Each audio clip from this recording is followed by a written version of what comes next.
بسم اللہ الرحمن الرحیم۔ ایک جج نے اپنا واقعہ سنایا۔ میں ایک جگہ سیشن جج لگا ہوا تھا۔ ایک کیس آیا۔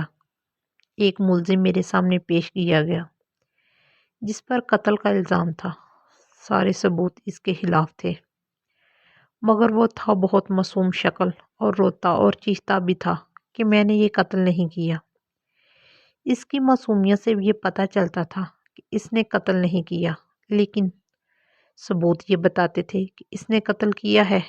میری زندگی کا تجربہ تھا، میرے تجربات اور اس کی معصومیت یہ بتاتی تھی کہ اس نے یہ قتل نہیں کیا۔ اس لیے میری کوشش یہ شروع ہو گئی کہ اس کو کسی نہ کسی طریقے سے بچا لوں، اس کو سزا نہ دوں۔ اسی کوشش میں تقریباً 3 مہینے میں نے اس کے کیس کے فیصلے کو لمبا کیا، لیکن میری کوشش ناکام رہی۔ میں سارا دن اسی کے بارے میں سوچتا رہتا تھا۔ میری زندگی کا کوئی یہ عجیب فیصلہ تھا۔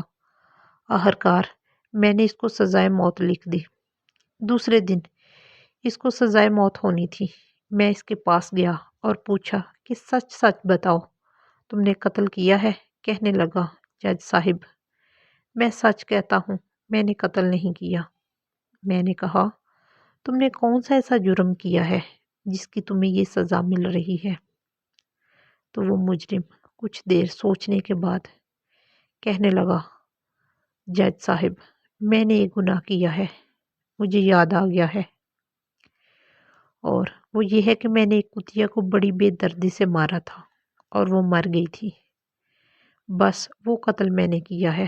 میں فوراً چونک پڑا اور اسے کہا، تبھی تو جب سے تمہارا کیس میرے پاس آیا ہے آج 3 مہینے ہو گئے ہیں، روزانہ جب میں گھر جاتا ہوں تو ایک کتیا میرے دروازے پر بیٹھی ہوتی ہے اور چوں چوں کرتی ہے اور اپنی زبان میں مجھ سے انصاف کا کہتی ہے۔